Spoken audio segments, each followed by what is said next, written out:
जय माता दी दर्शकों, आप सबका बहुत बहुत स्वागत है। शरद नवरात्रि शुरू हो रही है। इन नवरात्रों की बहुत महिमा है, माता रानी की विशेष कृपा रहती है और ये उन साधकों के लिए भी खास है जो सिद्धि प्राप्त करना चाहते हैं, माता रानी की कृपा चाहते हैं, और उन साधकों के लिए भी विशेष है जो अपनी लाइफ में एक दिशा माना चाहते हैं। देखिए, जब भी नवरात्रि का जिक्र होता है तो कुछ सवाल मेरे सामने आते रहते हैं, जैसे कि नवरात्रि का शाब्दिक अर्थ क्या है, व्रत और उपवास में क्या फर्क है, नवरात्रि व्रत का पालन करने से क्या विशेष लाभ प्राप्त होगा, कंजक पूजन का क्या महत्व है, पूजा अर्चना की क्या विधि है, क्या विधान है, एक त्रिस्थापना अनिवार्य है या नहीं, ऐसे बहुत सारे सवाल आते हैं। आज इन सब पर चर्चा करेंगे और आपको मैं बताऊंगी इन नवरात्रि का विशेष महत्व है और कैसे हम सिंपल से विधि विधान से, सिंपल पूजा अर्चना से माता की कृपा पा सकते हैं और अपनी लाइफ को एक दिशा दे सकते हैं। नवरात्रि जैसे कि नाम से ही क्लियर होता है, 9 रातों की रात्रि जो दुर्गा माता को समर्पित रहती है। और इन 9 रातों में, इन 9 दिनों में माता की कृपा पाने के लिए भक्त क्या नहीं करते। लेकिन हम सब गृहस्थ जीवन में है, भौतिक जीवन है, आज के जीवन में, आज के समय में बहुत सारी चीजें करने का मौका सबके पास नहीं होता और ज्ञान भी नहीं होता। ऐसे सिंपल से रिचुअल्स फॉलो करेंगे जिससे माता रानी की विशेष कृपा प्राप्त होगी और उन जातकों की राशियों पर भी खास असर पड़ेगा जो कहीं ना कहीं स्ट्रेस से या प्रॉब्लम से गुजर रहे हैं। नवरात्रि जैसे कि शब्द से ही क्लियर होता है, नवरात्रि जिसमें मां दुर्गा के 9 अलग अलग रूपों की पूजा अर्चना की जाती है। ये विशेष 9 दिन जिसमें रात्रि भी खास पूजा अर्चना करने से मां कृपा हमें प्राप्त होती है। हर दिन मां के अलग रूप की पूजा अर्चना होती है जिसमें उनका विधि विधान भी अलग रहता है पूजा का, और उनके मंत्र जाप भी अलग रहते हैं। अगर हम इसे अच्छे से पालन कर पाए तो माता रानी की विशेष कृपा प्राप्त होती है। नवरात्रि का पहला दिन मां शरद पुत्री को समर्पित है। मां दुर्गा के 9 रूपों में से सबसे पहले स्थान आता है शरद पुत्री। ये देवी स्थिरता और साहस की प्रतीक है। अगर इस दिन आप अच्छे से पूजा अर्चन करते हैं मां का, तो आपको माता रानी की विशेष कृपा प्राप्त होगी और आप जीवन में पाएंगे स्थिरता और साहस। इसकी कमी आप नहीं पाएंगे और आपके जीवन में धीरे धीरे आप वो काम हासिल करेंगे जब आप महसूस करेंगे कि आपकी लाइफ में आपके अंदर एक विशेष साहस पैदा हो गया है और स्थिरता आ चुकी है। आज की भाग दौड़ से आप खुद को अलग पाएंगे। देखिए, ये पहला दिन है नवरात्रि का, बहुत महत्वपूर्ण है। इस दिन कलश स्थापना बहुत जरूरी है। कलश स्थापना कीजिए, कलश पर लाल मौली या लाल चुन्नी जरूर लपेटें। उसके बाद माँ दुर्गा की मूर्ति या फिर तस्वीर जो भी आपने घर के मंदिर में स्थापित की है उसके ऊपर लाल चुनरी अवश्य चढ़ाएं। उसके बाद बारी आ जाती है भोग लगाने की। माता रानी को सफेद मिठाई का भोग लगाएं या फिर नारियल का, साथ में फूल भी अर्पित करें। और माता रानी का एक खास पाठ है दुर्गा चालीसा जो हर जातक कर सकता है। सो आपसे विशेष अनुग्रह में करूंगी दुर्गा चालीसा, दुर्गा स्तुति या दुर्गा सप्तशती। इन तीनों में से जो भी आपको इजी लगता है आप वो जरूर करें। आज के दिन अगर आप माता रानी की अच्छे से पूजा अर्चना करते हैं तो वृषभ और मकर राशि वालों पर भी विशेष कृपा होगी माता रानी। माँ का दूसरा रूप ब्रह्मचारिणी।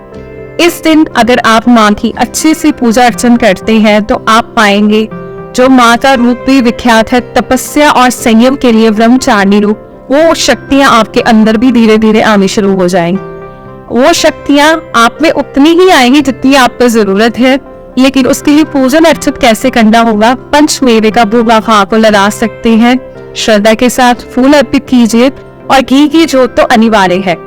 अगर आप अखंड जोत नहीं कर सकते तो सुबह और शाम घी की जोत जलाएं।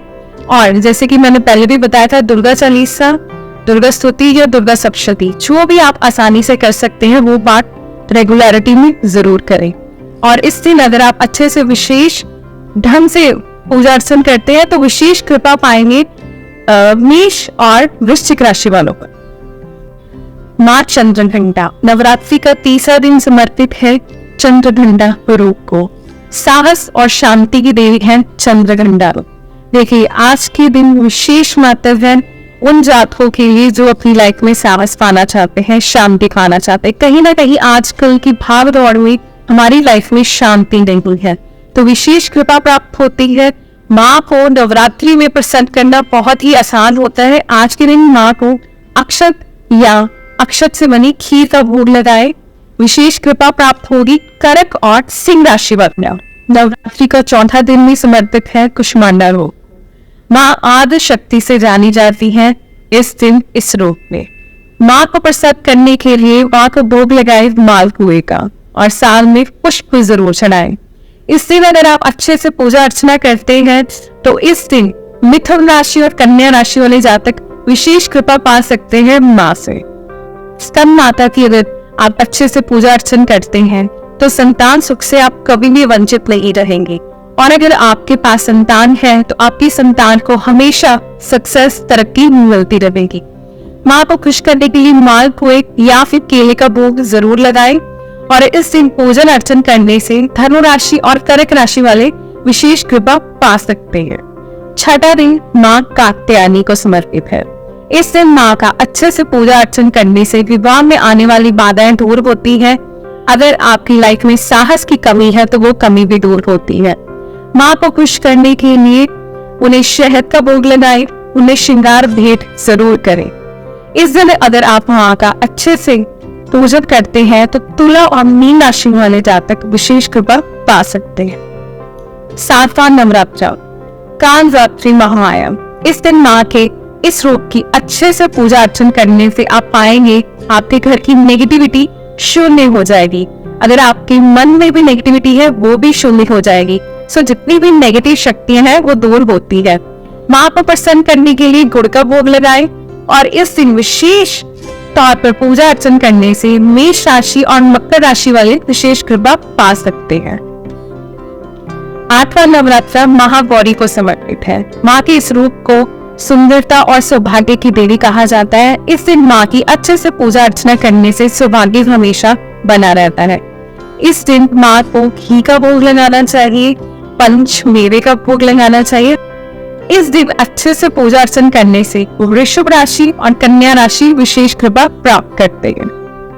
नवरात्रि का 9वां दिन सिद्धिदात्री। सिद्धिदात्री माँ सिद्धियों की देवी है, मनोकामना पूर्ण करती है, खुशियां प्रदान करती हैं और ग्रह पीड़ा भी शांत होती है। इस दिन माँ को हलवे का भोग लगाना चाहिए, और इस दिन माँ की अच्छे से पूजा अर्चन करने से बहुत सारे कलेश, बहुत सारी व्याधियां दूर होती हैं। नवरात्रि में माँ को कैसे प्रसन्न किया जाए, ये हर उस साधक और हर उस जातक के मन में आता है जो नवरात्रि का पालन करता है। देखिए, स्पेशली उन लोगों के लिए भी मैं बताना चाहती हूँ जिन्हें अपनी राशि के बारे में जानकारी नहीं है। बहुत आसान है नवरात्रि में माँ को प्रसन्न करना। बहुत आसानी से आप अपनी मनोकामना पूर्ति कर सकते हैं, लेकिन श्रद्धा के साथ। आप या तो अखंड जोत जलाएंगे कि अगर अखंड जोत नहीं जला पा रहे, सुबह और शाम घी की जोत जरूर जलाए, धूप अवश्य जलाए, पुष्प अर्पित करें और माँ को भोग अवश्य लगाए सफेद मिठाई का। नारियल भी ले सकते हैं या फिर पंचमेवा। इन तीनों चीजों में से जो भी आप आसानी से अर्पित कर सके वो कीजिए। और एक इम्पॉर्टेंट चीज, पाठ करना डेली फिक्स टाइम पर। उसमें मैं आपको 3 ऑप्शन दे रही हूँ जो बहुत ही महत्वपूर्ण है। अपने आप में इसकी जितनी महिमा गाई जाए वो कम है। सबसे पहले दुर्गा चालीसा या फिर दुर्गा स्तुति, और 3rd नंबर पर मैं आपको बता रही हूँ दुर्गा सप्तशती। ये तीनों पाठ बहुत महत्वपूर्ण है, जिस पर आपकी अच्छे से पकड़ है, जिसे आप आसानी से कर सकते हैं वो जरूर कीजिए, डेली कीजिए और एक फिक्स टाइम पर। फिर आप पाएंगे आपके अंदर एक पावर आ रही है, एक एनर्जी आ रही है, आपकी प्रॉब्लम्स कम हो रही है, आपका फोकस क्लियर हो रहा है, आपकी डिस्ट्रैक्शंस कम हो रही है, आप सक्सेस के रास्ते पर चलना शुरू कर देंगे। ये बहुत आसानी से आप कर सकते हैं अगर आप नवरात्रि व्रत का पालन करते हैं। आज मैंने कोशिश की है माँ की कृपा पाने के लिए सरल विधि बताइए आप सबको। अगर आप ये विधि का पालन करते हैं, अच्छे से करते हैं, तो यकीनन आपकी मनोकामना पूर्ण होगी। इन सब के बीच एक सवाल और आता है, उपवास और व्रत में क्या फर्क है? देखिए, जो उपवास है वो हम अपने शारीरिक तौर पर रखते हैं, अपनी बॉडी को फिट करने के लिए, शारीरिक कष्टों को दूर करने के लिए, जिसमें कुछ पर्टिकुलर चीजें खाने की मनाही होती है और कुछ पर्टिकुलर चीजें ही खानी होती है। लेकिन इस उपवास में अगर हम मंत्र जाप करें, पूजन पाठ करें, श्रद्धा से भक्ति करें, तो ये बन जाता है व्रत। और व्रत से हमारे इष्ट तो खुश होते ही है, साथ में हमारी मनोकामना भी पूर्ण होती है। अब बारी आती है नवरात्रि के व्रत की। देखिए, अगर आप नवरात्रि में फॉलो नहीं कर रहे, व्रत का पालन नहीं कर पा रहे, तो फिर भी मैं आपको बता दूं, अगर आप माता रानी की अष्टमी या नवमी करते हैं तो इन 9 दिनों में लहसुन प्याज मना है, वो आप मत खाइए। घर पर सादा भोजन आप खा सकते हैं। इससे भी आप पाएंगे कि आपकी भक्ति में, आपकी शारीरिक क्षमता में इम्प्रूव आ रहा है। लेकिन अगर आप व्रत फॉलो कर रही हैं तो उसके पूरे जो नियम है उसे फॉलो कीजिए, तभी आपकी श्रद्धा भी बढ़ेगी, आपकी भक्ति भी बढ़ेगी और आपकी मनोकामना भी पूरी होगी। देखिए, व्रत में आपको मैं बता दूं, आजकल जो बाजार में हमें पका पकाया भोजन मिलता है, व्रत की थाली या पैकेट्स में फूड मिलता है, व्रत की नमकीन है, ये है वो है, मत खाइए। आप घर में व्रत का भोजन बनाइए, एक टाइम उसे खाइए, फल खाइए और पानी ज्यादा से ज्यादा पीजिए। देखिए, जो भी भोजन है हमें धरती माँ से मिलता है, लहसुन प्याज भी हमें धरती माँ से मिलता है, तो व्रत या उपवास में इसकी मनाही क्यों होती है? देखिए, लहसुन और प्याज तामसिक भोजन में आता है, ये हमारी मानसिकता को, हमारे फोकस को डिस्टर्ब करता है, हमारी भक्ति को डिस्टर्ब करता है, हमें ग्रस्त जीवन की ओर लेकर जाता है। तो इसीलिए इसे पूजन पाठ व्रत में मना किया जाता है। जब आप साधना करते हैं कुछ पाने के लिए, मनो इच्छा पूर्ति के लिए या शारीरिक बल के लिए या मानसिक बल के लिए, साहस के लिए, तो इन चीजों को वर्जित किया जाता है, क्योंकि साधना में, पूजन में फोकस चाहिए होता है, मेडिटेशन करनी होती है, पाठ करना होता है, व्रत के नियम को फॉलो करना होता है। लेकिन यहाँ पर अगर आप तामसिक भोजन लेंगे तो आपका फोकस क्लियर नहीं रहेगा।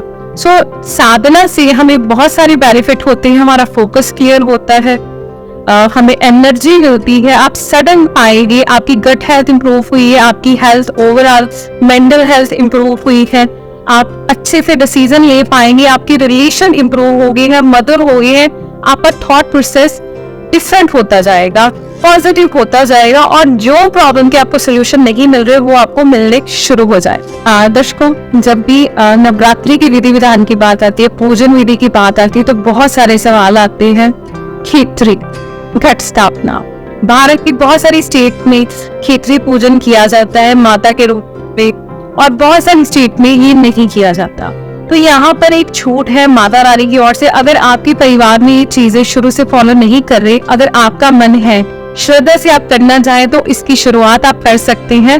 देखिए, खेतरी जिसमें जौ को बीजा जाता है श्रद्धा के साथ, और माना जाता है कि माता रानी की कृपा इस घर पर, इस परिवार पर और इस घर के हर सदस्य पर बनी रहेगी, और ये वर्ष भर के लिए ऐसा रहेगा।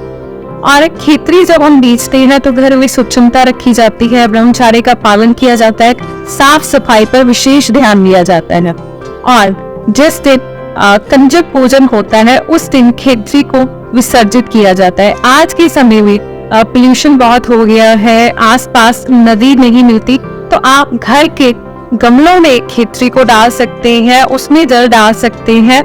ये भी छूट है आज के समय में, कलयुग में, और इस पर कोई दोष नहीं लगता। श्रद्धा से की हुई चीज माँ कबूल करती है, अपनी कृपा हमेशा देती है। और जैसे कि मैं बता रही थी, कंजक पूजन के बिना नवरात्रि की पूजा, नवरात्रि की साधना कंप्लीट नहीं मानी जाएगी। इस दिन कंजक जिस दिन हमने पूजन करना है, कुछ लोग अष्टमी में करते हैं, कुछ नवमी में करते हैं, कुछ दशमी में करते हैं। कंजक को हम माँ का ही रूप मानते हैं। छोटी छोटी बच्चियों को माँ का रूप मानकर हम उन्हें तिलक करते हैं, मौनी मानते हैं, उनके चरण धोते हैं, चरणामृत को ग्रहण किया जाता है, लाल चुनरी उन्हें दी जाती है, कुछ लोग श्रृंगार देते हैं, कुछ रेडीमेड भोजन भी देते हैं कंजकों को। देखिए, आप कर सकते हैं, ये सारी चीजें कर सकते हैं, लेकिन घर में आप हलवा पूरी जरूर बनाएं, थोड़ा थोड़ा प्रसाद कंजकों को जरूर दें। ज्यादा वो अगर नहीं खा पाती तो कोई दिक्कत नहीं है, चाहे एक कंजक को ही आप अच्छे से पूजे, जरूर अच्छे से आप उसे पूजन करें, और साथ में आप दक्षिणा जरूर दें, और नारियल कंजकों में जरूर बांटे। ये 2 चीजें जरूरी है। उसके बाद अगर आप कुछ उन्हें स्टेशनरी का सामान देना चाहे, श्रृंगार का सामान देना चाहे, कुछ भी देना चाहे, वो आपकी इच्छा है, उसका फायदा भी आपको मिलेगा।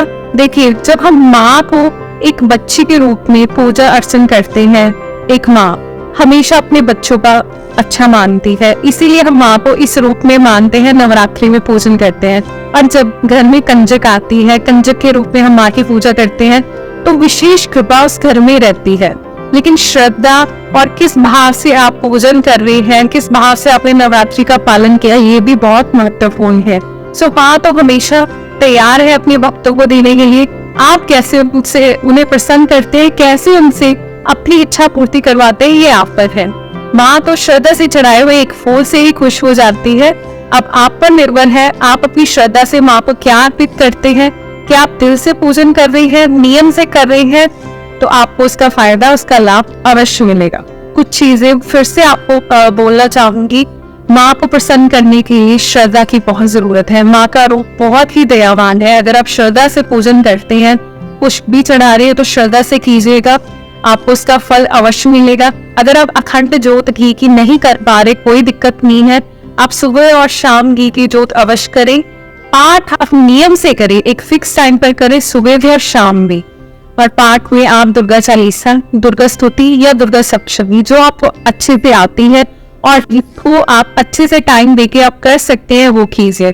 और श्रद्धा से, भक्ति से जब आप ये सब करेंगे, आप पाएंगे आपकी लाइफ, आपका जीवन संवरना शुरू हो जाएगी। माँ का ये 9 रूप बहुत ही दयावान है, बहुत ही दयालु है, अपने भक्तों पर बहुत जल्दी कृपा करते हैं। तो आप उनकी कृपा पात्र बने और यही उम्मीद करोगे कि माता रानी सबकी लाइफ में खुशियां भरे, आप सबको सक्सेस मिले। इस नवरात्रि में यही उम्मीद करूंगी कि माता रानी आप सबकी मनोकामना पूरी करे, आप सब पर अपनी कृपा करे। जय माता दी।